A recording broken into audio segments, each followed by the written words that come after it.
Hello दोस्तों, स्वागत है आप सभी का आपके अपने YouTube channel competitive classes for library science में। दोस्तों, यह जो क्लास है Bihar librarian, KVS, NVS, EMRS, DSSB, UGC NET, JRF और राजस्थान लाइब्रेरियन एवं लाइब्रेरी साइंस से संबंधित सभी प्रतियोगिता परीक्षाओं के लिए एक रामबाण है।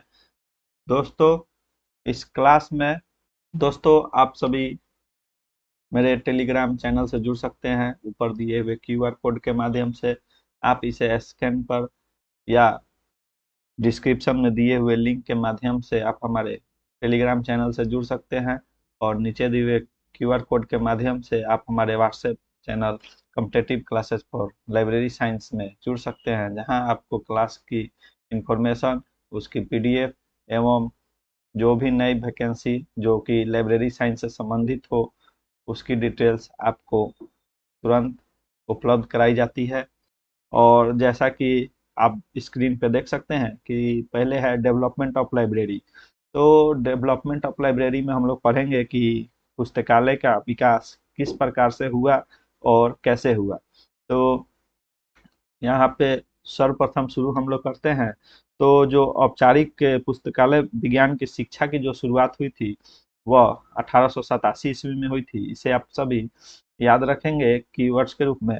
अब हम लोग देखते हैं कि हिस्ट्री ऑफ लाइब्रेरीज जो पढ़ेंगे उसमें हम लोग एंशियंट लाइब्रेरीज, मिडाइवल लाइब्रेरीज और मॉडर्न लाइब्रेरीज के तीन खंड में बांटकर पढ़ेंगे। अब देखिए, मैं एंशियंट लाइब्रेरीज में तो बहुत सारी चीजें हैं, लेकिन जो प्रमुख प्रमुख कीवर्ड्स होंगे मैं उसे ही एक्सप्लेन करूंगा, जो कि अक्सर परीक्षाओं में पूछी जाती है और आपके लिए बहुत ही आवश्यक होगी। तो देखिए, एंशियंट लाइब्रेरीज की बात करें तो एंशियंट लाइब्रेरीज में जैसे कि पूर्व काल में बहुत सारे ज्ञान के भंडार थे, जिसमें हम लोग बौद्धकालीन साहित्य भी होते हैं। उस समय कुछ विश्वविद्यालय होते थे, बौद्ध विहार होते थे, उन सभी के लाइब्रेरीज हुआ करते थे। पहले एंशियंट लाइब्रेरीज की बात करें तो वहाँ पे ताम्र पत्ता पे लिखा जाता था। उसकी भी अभी भी पटना में जो खुदा बख्श ओरिएंटल लाइब्रेरी है वहाँ पे उसको संभाल कर रखा गया है। पेड़ के छाल पे लिखी जाती थी, पेड़ की छाल पे लिखी जाती थी एंशियंट प्राचीन काल में। फिर से क्ले टेबलेट बनाकर लिखा जाता था, यानी मिट्टी पे लिखी जाती थी। और उसको फिर गुफाओं में, जो गुफा होती थी, बहुत सारी गुफाओं होती थी, उसमें चित्रकारी के माध्यम से जानकारी इकट्ठा की जाती थी। तो ये सब एंशियंट टाइम की प्रमुख प्रमुख इंफॉर्मेशन प्राप्त करने एवं दूसरों तक पहुंचाने का एक माध्यम हुआ करता था। तो इसी कड़ी में सर्वप्रथम हम लोग नालंदा यूनिवर्सिटी लाइब्रेरी के बारे में पढ़ेंगे, जो कि बिहार का एक बहुत ही प्रमुख लाइब्रेरी के रूप में जाना जाता है। तो नालंदा यूनिवर्सिटी लाइब्रेरी से हम लोग शुरुआत करेंगे। और नालंदा यूनिवर्सिटी लाइब्रेरी की हम लोग बात करें तो यह बहुत ही प्राचीन और बहुत ही बड़ा पुस्तकालय हुआ करता था। और यहाँ पे बहुत सारे बौद्ध भिक्षु एवं और भी बहुत सारे स्कॉलर्स यहाँ पे अपनी रिसर्च को कंप्लीट किया करते थे। तो सर्वप्रथम अगर हम लोग नालंदा विश्वविद्यालय की बात करें इसकी पुस्तकालय की, तो इसे हम लोग धर्मगंज के नाम से यह विख्यात थी। तो कुछ जो की फैक्ट्स है उसे आप लोग नोट्स के माध्यम से बनाएंगे तो बेहतर रहेगा। इसे धर्मगंज के नाम से विख्यात थे और इसमें तीन वृहद संकलन कक्ष थे। इसमें कितने वृहद संकलन कक्ष थे? तो तीन वृहद संकलन कक्ष थे, जिसमें से एक को कहा जाता था रत्नासागर, दूसरे को कहा जाता था रत्नोधदी रत्नोधदी और तीसरे को कहा कहा जाता था रत्न रंजिका रत्न रंजिका। तो ये जो मैं पढ़ा रहा हूँ, इस बार के अगर आपने यूजीसी नेट की परीक्षा दी होगी जो कि जून 2024 में जो कंडक्ट की गई थी, जो कि एक बार कैंसिल भी कर दिया गया था और बाद में पुनः इसकी परीक्षा ली गई थी। तो इसमें जो नालंदा यूनिवर्सिटी लाइब्रेरी के, जिसे हम लोग प्राचीन काल में धर्मगंज के नाम से जाना जाते थे, तो इसमें तीन प्रकार के जो बृहद संकलन कक्ष थे, जिसे रत्नासागर, रत्नोधदी एवं रत्नरंजिका नाम से जानते थे। तो इससे संबंधित एक प्रश्न पूछा गया था शायद कि निम्नलिखित में से कौन सी नालंदा यूनिवर्सिटी लाइब्रेरी से के इमारत से संबंधित नहीं है। तो अब रत्ना सागर की बात में करूं तो यह एक 9 मंजिली इमारत हुआ करती थी और इसमें हम लोग धर्म ग्रंथ और तंत्रिका विद्या का संकलन हुआ करता था। इस रत्ना सागर में जो था वह धर्म ग्रंथ की और तंत्रिका विद्या जो होती है उसके पुस्तकों का संकलन हुआ करता था यहाँ पे। तो रत्ना सागर में हुआ करता था। इसी क्रम में ये तीनों ही रत्ना सागर, रत्नोदधि और रत्नरंजिका जो है वह संप्रेषण की एक उत्तम माध्यम हुआ करती थी। अब इसमें हम लोग और आगे बात करें तो नालंदा यूनिवर्सिटी लाइब्रेरी के बारे में आप सभी परिचित हैं ही, और जो कि नालंदा में स्थित है। तो इसकी जो मुख्य फैक्ट्स है उसमें एक आएगी कि 1193 ईस्वी में आक्रमणकारी हुआ करता था एक, जिसका नाम था बख्तियार बख्तियार खिलजी, और इसने ही इसे पूरी तरह से आग के हवाले कर दिया था। और यह कई महीनों तक, लगभग 6 महीने तक कहा जाता है कि जलते रह गए, और जितनी भी इसमें पांडुलिपियां, प्रमुख पांडुलिपियां थी और ग्रंथ थी वह नष्ट हो गए। तो इसके प्रमुख फैक्ट्स में नालंदा यूनिवर्सिटी लाइब्रेरी में यह आती है कि इसे प्राचीन काल में धर्मगंज के नाम से जाना जाता था, और इसके 3 भाग थे जिसमें रत्ना सागर, रत्नोदधि और रत्नरंजिका हुआ करती थी। रत्ना सागर की बात करें तो यह एक 9 मंजिली इमारत हुआ करती थी जिसमें धर्म ग्रंथ और तंत्रिका विद्या की जानकारी मिलती है। तो और इसके अगले मुख्य पॉइंट है कि 1193 ईस्वी में अगर पूछ दिया जाए कि कब बख्तियार खिलजी ने इसे नष्ट किया, तो 1193 ईस्वी में बख्तियार खिलजी ने इसे आग के हवाले कर दिया था। और अब हम लोग विक्रमशिला यूनिवर्सिटी लाइब्रेरी के बारे में पढ़ेंगे, जो कि इसी कड़ी में एक नई लाइब्रेरी है। और इसकी प्रमुख बात करें तो जो उस समय की नालंदा विश्वविद्यालय जो थी, नालंदा विश्वविद्यालय और विक्रमशिला विश्वविद्यालय जो थी, वह दोनों विश्वविद्यालय तत्कालीन सम्राट धर्मपाल हुआ करते थे। विक्रमशिला विश्वविद्यालय दोनों हैं, उस समय के शासक एक होते थे जिनका नाम था धर्मपाल, और इन्हीं का संरक्षण प्राप्त था धर्मपाल का, और ये उस समय के इन यूनिवर्सिटी का कुलाधिपति थे। तो ये कुछ प्रमुख फैक्ट्स हैं जो कि आपको जाननी जरूरी है। और ये भी मैं बता दूं कि जो नालंदा और विक्रमशिला विश्वविद्यालय थे, जैसा कि आप सभी ने कभी न कभी लाइब्रेरी कंसोर्टियम के बारे में पढ़ा होगा या यूनियन कैटलॉग के बारे में पढ़ा होगा, जिसमें 2 या 2 से अधिक लाइब्रेरीज मिलकर एक कैटलॉग का निर्माण करते हैं, या पुस्तक के जो आती है उसका कैटलॉग मिलकर बनाते हैं, ताकि दोनों यूनिवर्सिटी या दोनों संस्थाओं के पाठकों का सभी पुस्तकों का लाभ मिल सके। उसी प्रकार उस समय में, एंशियंट टाइम में, नालंदा और विक्रम विश्वविद्यालय जो होते थे परस्पर परस्पर पुस्तकों का आदान प्रदान किया करते थे। ठीक है। और इसी प्रकार से जो ये विक्रमशिला विश्वविद्यालय को भी जो पुराने आक्रमणकारी हुआ करते थे, जो कि भारत देश में आकर यहाँ की कलाकृतियों और यहाँ के जो शिक्षा थी उसको नष्ट करने का काम करते थे। और कहा जाता है कि विक्रमशिला यूनिवर्सिटी लाइब्रेरी यानी विक्रमशिला यूनिवर्सिटी में आक्रमणकारियों ने वहाँ के पंडितों और भिक्षुओं को इतना मारा काटा कि उसमें जो रखी हुई पांडुलिपियां थी उसे आज पढ़ने वाले भी कोई नहीं बचा था उस समय। तो यह इसी कड़ी में दूसरी थी। पहला हम लोग नालंदा यूनिवर्सिटी लाइब्रेरी पढ़े, फिर विक्रमशिला यूनिवर्सिटी लाइब्रेरी के बारे में पढ़े, और पढ़े कि नालंदा और विक्रमशिला यूनिवर्सिटी लाइब्रेरी दोनों का संरक्षण जो था वह धर्मपाल के द्वारा संरक्षित था, और धर्मपाल उस समय इन दोनों यूनिवर्सिटीज के कुलाधिपति हुआ करते थे। इन दोनों यूनिवर्सिटीज के बीच में परस्पर पुस्तकों का आदान प्रदान किया जाता था।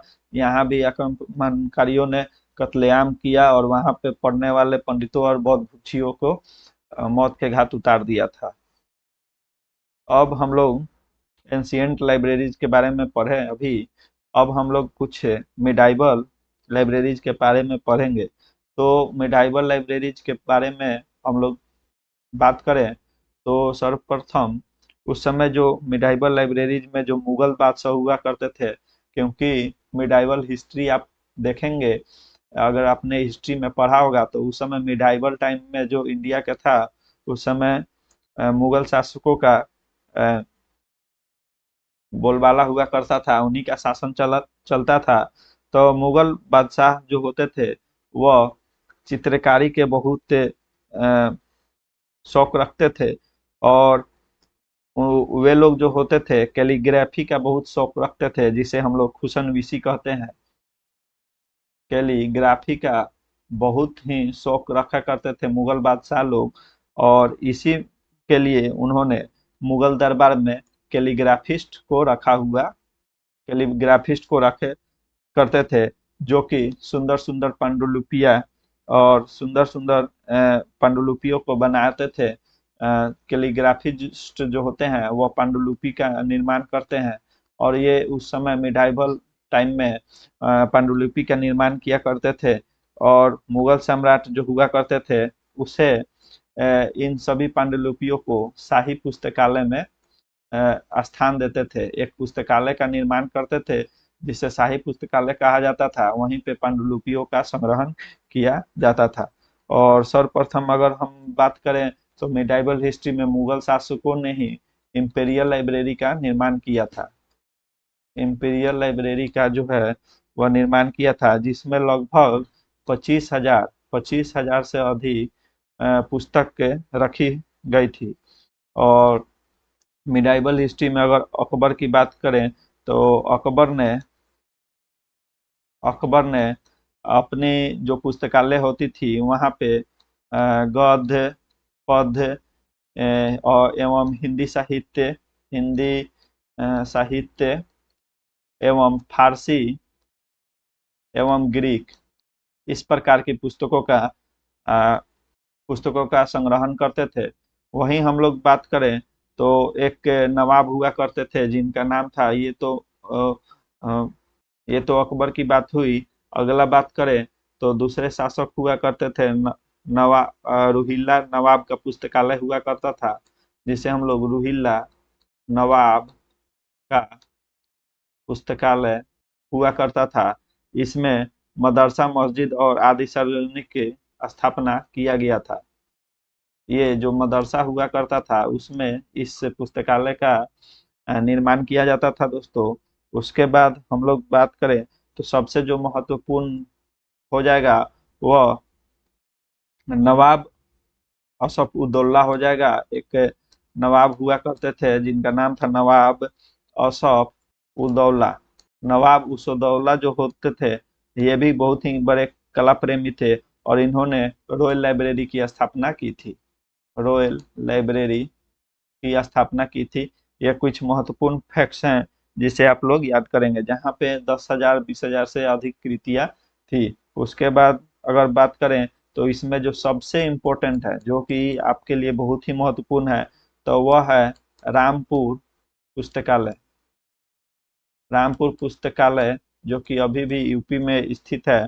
और यह जो रामपुर राजा लाइब्रेरी, इसे हम लोग जानते हैं रामपुर पुस्तकालय को रामपुर राजा लाइब्रेरी के रूप में हम लोग जानते हैं। और यह जो था वह इंडो और इस्लामिक पुस्तकालय का खजाना था। इसमें इंडो इस्लामिक कला और उसका खजाना था। और इसके जो स्थापना हुई थी रामपुर राजा लाइब्रेरी की, वह 1774 ईस्वी में नवाब फैज उल्ला खान ने किया था। यह प्रश्न विगत परीक्षाओं में पूछी जा चुकी है, नवाब फैज उल्ला खान। तो ये कुछ इतिहास है, आपको हो सकता है थोड़ा बोरिंग लगे, लेकिन यह आप लोगों के लिए जरूरी है, इसलिए मैं एकदम बेसिक से आप सभी को पढ़ा रहा हूँ। और 1774 में इसे स्थापित किया गया था नवाब फैजुल्ला खान द्वारा। और ये हमारी मिडाइवल लाइब्रेरीज की कुछ महत्वपूर्ण बातें थी, जिसमें मैंने बताया कि उस समय के जो नवाब हुआ करते थे, मुगल बादशाह हुआ करते थे, उन्हें कैलीग्राफी का शौक हुआ करता था, जिसके लिए वे अपने दरबार में कैलीग्राफिस्ट को रखते थे और वे पांडुलिपि का निर्माण करते थे, जिसे शाही पुस्तकालय में संग्रहित किया जाता था। और फिर इंपीरियल लाइब्रेरी की स्थापना मुगल बादशाह द्वारा ही किया गया था, जिसमें 25,000 से अधिक कृतियां पाई गई हैं। और अकबर जो अपनी लाइब्रेरी बनाए थे, उसमें गद्य पद, हिंदी साहित्य और फारसी ग्रीक की महत्वपूर्ण जो साहित्य थी उसका संकलन मिलता है। रोहिल्ला नवाब का भी पुस्तकालय था, जो कि रोहिल्ला नवाब का पुस्तकालय अक्सर मदरसा में देखने को मिला है।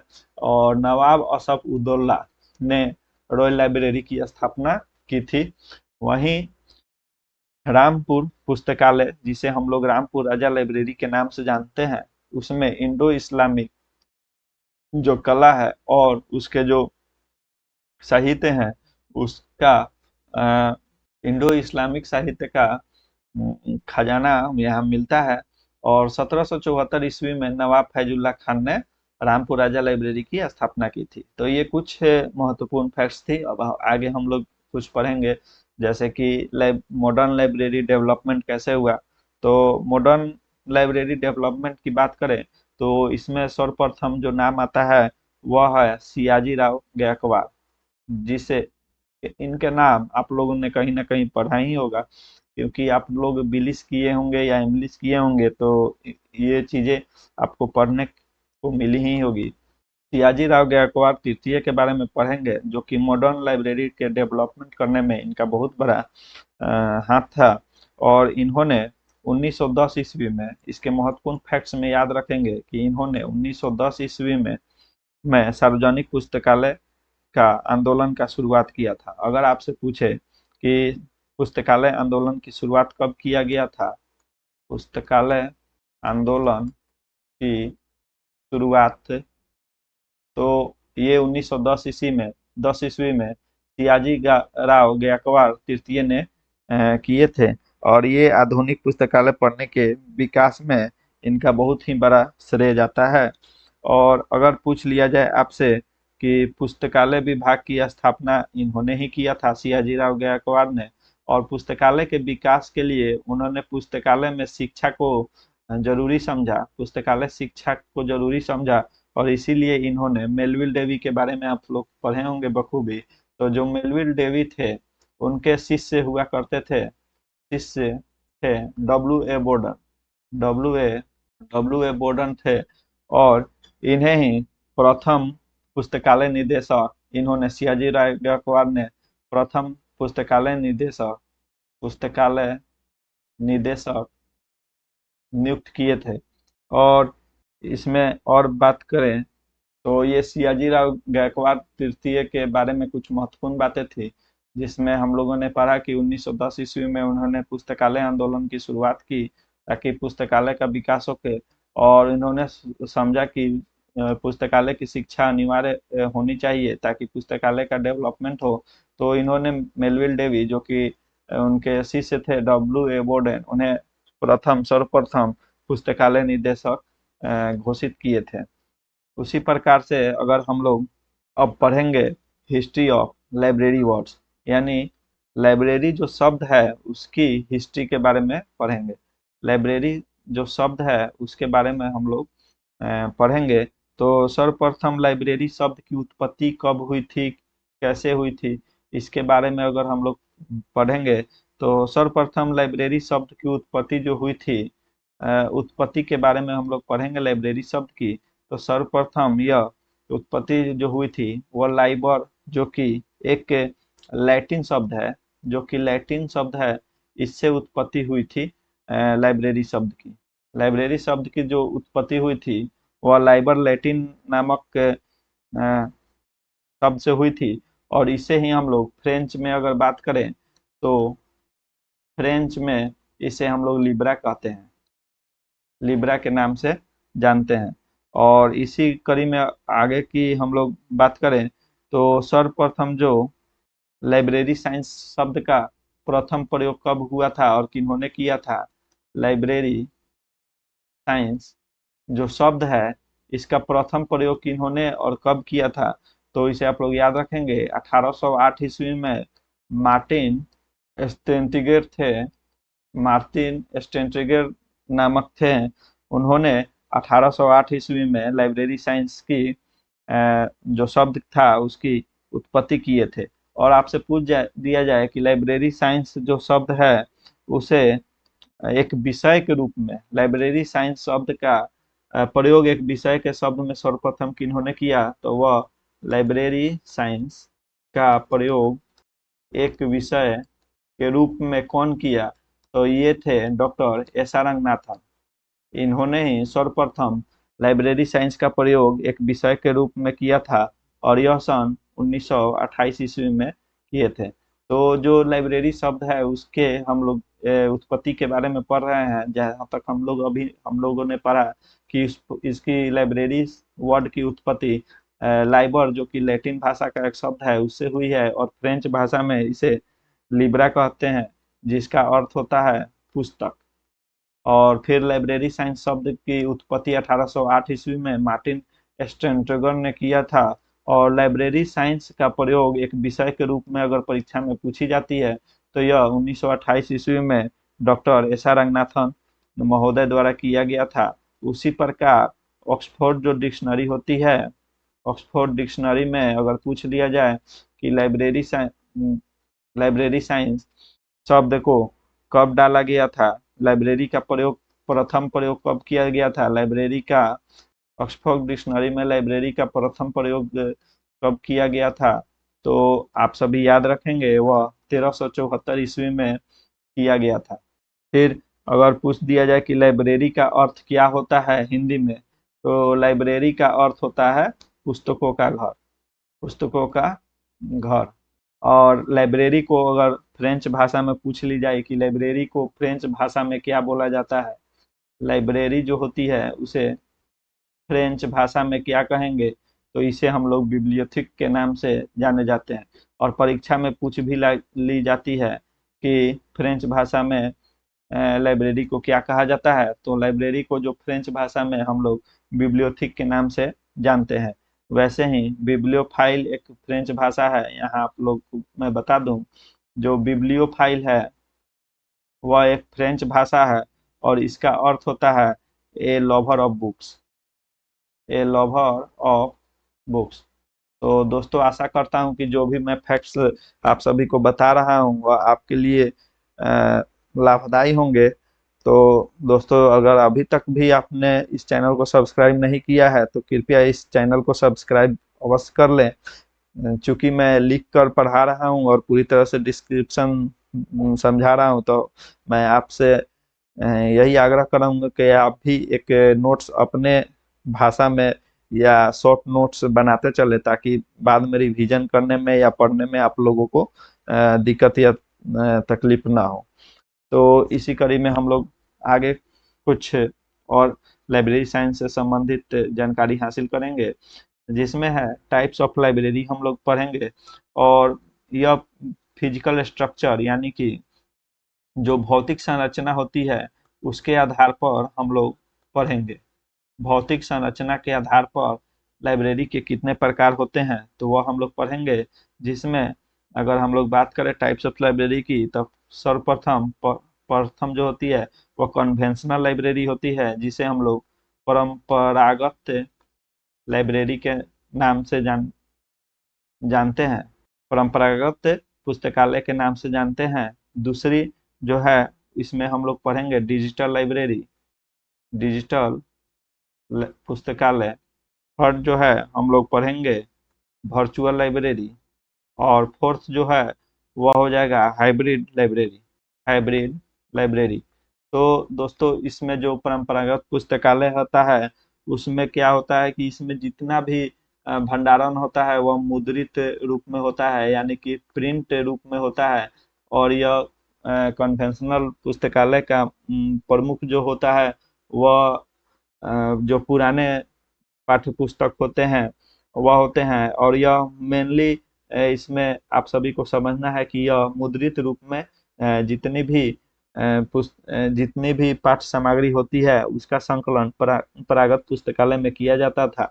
और डिजिटल पुस्तकालय की अगर हम लोग बात करें तो इसमें हम लोग प्रिंट रूप में ना होकर डिजिटल या इलेक्ट्रॉनिक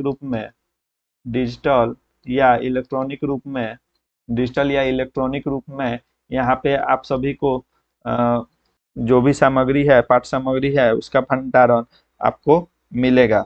और इसकी प्रमुख बात ये है कि इसमें आपको इंटरनेट की आवश्यकता नहीं होती है, क्योंकि यह पीडीएफ के रूप में आपके सिस्टम में पहले से डाला हुआ रहता है और आपको सिर्फ उसे ओपन करके पढ़ना होता है। इसलिए डिजिटल लाइब्रेरी की जो प्रमुख एक बात है उसमें यह है कि इसमें इंटरनेट की आवश्यकता नहीं है।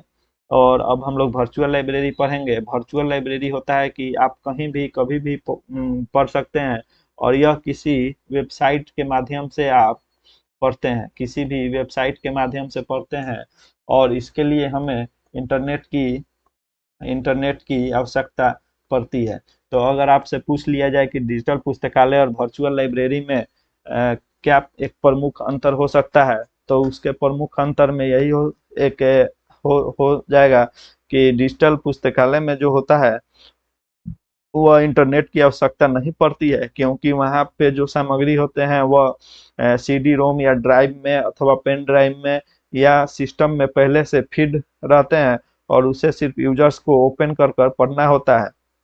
और उसके लिए एक निश्चित स्थान होता है, जैसे कि पुस्तकालय में होता है।